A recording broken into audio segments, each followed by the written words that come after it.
Чернобылийг Америкийн уран ухаанууд ч ослол яг. Тэр цацраг идэвхт ялгарч байгаа чинь 3 төрлийн долгион байна. Одоо дэлхийд цөмөр юу болсон тий? Хамгийн аюултай бидний мэдхий анх 45 онд Хирошима, Нагасаки хоёртой дэмжлэг болсон. Тийм үү? Тэг чинь нэг бүр дагуу шүү дээ. Тийм нэг дараагийнх нь бидний алын ийм цөмийн хүний бүтээсэн цөмийн гөлтэй ч байсан. тэр бол даан байсан. Яны одоо даан байсан. Чернобыль бас даан байсан. Чернобыль шүү дээ. Чернобыль ари өөр хийчихээд байна. Одооны гаргаж авахд арга нэг юм хэлээ. Бидний гүндэлсэн цөмийн зэвсэг гэдэг юм цөмийн одоо ирчим хүч юу мэддэг. Цөмийн зэвсэг цөмийн ирчим хүчтэй нэг нь хоёр таш ялгаа авахгүй. Ихэн бид Хирошима, Нагасакиг мэднэ, тийм үү? Хоёрдугаар бид Чернобылийг мэднэ. Чернобылийг мэднэ. Гуравдугаар бид одоо саяны өнөөдрийн Японы гүш мэдлээ, тийм үү? Тэгвэл модерн төвлөрч байгаа. тэгж тийм үү? Тэгээд дараагийн асуудал Хүссэн усыг орооны оолох явах гэж шүү дээ. Тэгээд хүмүүсээ Өсөн усыг явах гэж байгаа биш. Өсөн усыг явах гэж байгаа биш. Одоо тэгвэл дараагийн удаа. Одоо тэгээд Mitsubishi Ariba-ыг яах. Дараагийн удаа. Заавал чи бид тэд түүшгээд байж байх хэрэгтэй юм уу? Дараагийн удаа би ганцаар дуусчих. Дараагийн удаа энэс чинь том аюултай үзэгдэл дэлхийд дахиад болох юм бол яах вэ гэж. Тэгж шээ. Маш өндөр одоо бүхэнд 11 баалын газар хөдлөлт боллоо гэхэд энэ захиргааны станцууд тэсэхгүй гэж. Тэр үеж ойрын үед Европод тийм газар хөдлөлт болцсохгүй гэсэн мэдээ яриг би сая хэллээ. Тийм учраас бид нар энэ сайн уу муу юу гэдэг харах цаг бол ойрхон л байгаа байхгүй. Тийм учраас түгээр явж байгааг үгээр дууддаг болох хэрэгтэй байхгүй. Нэг авах. Бидний ямар саяны хаягдлыг мэдээ зэрэг бид нар ингээд үдирхэж чаддаг юм болноо. Энэ удахгүй. Ер нь бол энэ чинь улсад ажиллаад байна шүү дээ. Би дөрөв хэсэг зохос. Тийм учраас аяла 10-20 жилээс өмнө л ажилласан багтан чинь ажил яваад байгаа байхгүй. Ганцхан энэ ажилгаанд бид нэг зарлагдав юмнууд нэг нарийн чинь янз янзын хийж туршиж үзэж байгаа. Тийм учраас энэ хаягдлыг бид нараас нэг айгаад байхгүй энэ хаягдлыг бид нэр дараа нь үтэлдэг болно гэж ер хойдоо бодож байгаа. Хотын цагирнаа юу тийм. Монгол улсын цөмийн иргэний тухай хуулиа баталсан шүү дээ. Тэрэндээ бид нэр үжил баримтлаа тодорхой заагаад баталсан байгаа. Бид өөрсдөө бүгдээ л баталсан шүү дээ. Та эндээ бид тэр бүгдээ заагаад өгсөн. Монгол улсын ураны бизнес орох хоорондоо Монгол улсын ураны бизнес дэлхийн том тоглогчдын нэг болох уу болно. Маш том орлоготой бизнес. Гэхдээ тэрнтэй холбогдсон бүх тэр осгол байна уу, цацраг байна уу бүгдийг бид нар өдөрч чаддаг болъё.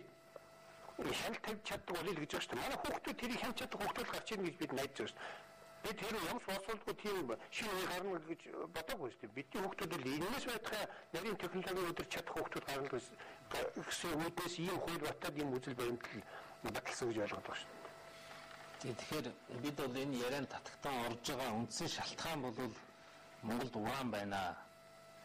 Магадгүй дэлхийн одоо бол жишээ нь дэлхийд дээр 13 жагсах нөөцтэй гэж цаашлбал 1-2 жагсч болцсохгүй гэж тийм таамаглал байна. За ингэж батлагдахад Монголын ирээдүй магадгүй 100 жилийн дараа монголчууд энийг ямар хөө байдлаар ашиглах вэ гэдэг асуулт өөрөөрөө гарнаа.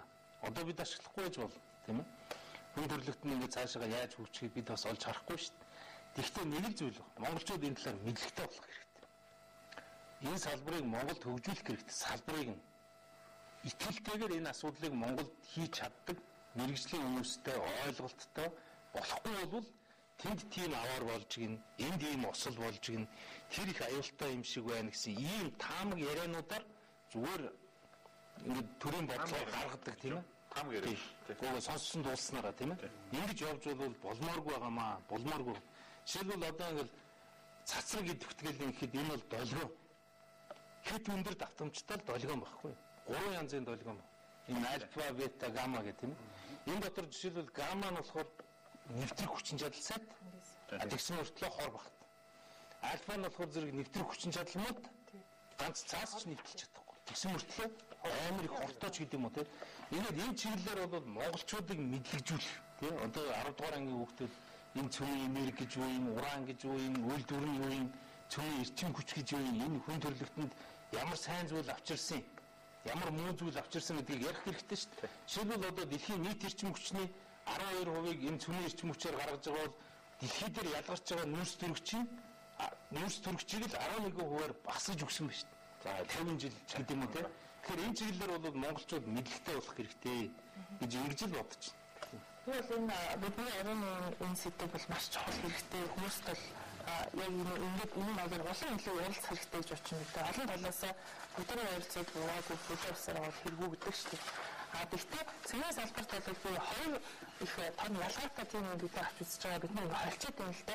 Нэг нь бол одоо түүхийд ашигт малтмал ураны салбарыг хөгжүүлэх асуудал нэг дотоод энэ бол манай дотоодын асуудал. Нөгөө нэг хэсэг нь бол бид нар цэгийн цахилгаан станцтай болох үгүй. Ерөн цэгийн цахилгаан станц гэдэг юм аюултай мó үгүй гэдэг бид нар одоо дэлхийн станцуудаар яваад гэж байна. Тэгэхээр манайх дотоод цахилгаан станцыг яваад цагт юмуд бидний эхний ээлжинд бол энэ ураанаа боловсруулах уу, албуулах уу, боловсруулах уу хий зэрэг одоо нүүртэг шингээх үү. Тэгээд биднээс одоо бидний ямар бодлоготойгоор хийх вэ? Энэ бол бидний 2 жилийн төсөл прожект яриаг байл л да. Энэ бол бага 50 100 жилийн тийм учраас бид нар одоо их бодож зөв шийдвэр гаргах хэрэгтэй. Энэ бол ирээдүйн хойш нэг бол бидний ямар манган амттай гэж хэлнэ. Нэг бол энэ өвдөц маань үнэхээр бодчихъя, тал талаас нь бодчихъя. Тэгээд бид нар талхах болно. Тэгэхээр бид нар одоо энэ шийдвэрийг одоо зөв гаргах хэрэгтэй. Энэ телевизийг нэвтрүүлэг маань дуусч байна. Тэгээ нэг юм санал асуулга явуулсан юм байна. Та энэ нөгөө дэлхийн аюул мэдээлэлд гарч байгаа асуудлаар одоо Монголын засгийн газар дэлхийн хаягдлыг авах талаар ямар ч гэрээ хэлцэл хийгээгүй гэж мэдэгдэж байгаа. Та үүнд итгэж байна уу гэж асуусан юм байна.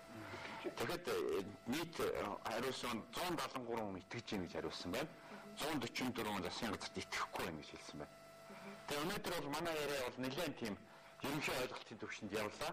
Тэгэхдээ мэдээж хэрэг мэргэжлийн улсууд улам цааш нарийн ярих баг. Тэгээ бас нэг зүйлийг нь төндөсөнгүй. Би бол юу хэлэх гэсэнгүү бол үнэхээр дэлхийн олон орнууд бол энэ цөмийн эрчим хүчнээс татгалзахгүй юу гэдэг яг энэ том маргаа явж байгаа. Монголч энэ тухай ярьж байгаа, Америк ч гэсэн маш том маргаа, Япон ч гэсэн ярьж байгаа тийм. Ер нь маш том ирмэг дээр ирсэн. Гэхдээ хамгийн сонирхолтой нь би яриагаа юугаар дуусгах гэсэнгүү бол үнэхээр дэлхийд бол олон янзын техникийн шийдэл байгаа. Одоо сүүлийн үед германууд бол бидэрт ирж үж итгэлүүдээр бид нар нэг зүйлийг дараа ярина. Нарны эрчим хүч, салхины эрчим хүч, фрэнк эрчим хүчний үн бол тэртээ цөмийн эрчим хүчнээс хямдхан болж байгаа. Газрын үеэр тийм учраас энэ атомын эрчим хүчний асуудал бол зөвхөн аюултайгаас гадна эдийн засгийн хувьд ашигтай юу гэдэг асуудал босч ирж байгаа. За тэгээ хамгийн төгсгөлт нь бол Монголын ураны уурхайтай холбоотой бид нар ярихад бол нэг л зүйл дээр санаа нийллээ гэж бодож шít. Юу гэхээр монголчууд энэ талаар маш их мэдэх хэрэгтэй байна. Ярих хэрэгтэй байна. Энэ яриагүйгээс болоод сонин үйлээр маш их цуурхалт гардыг байна. Буруу ярьдгийг байна. Би энэ харддаг юм байна тийм.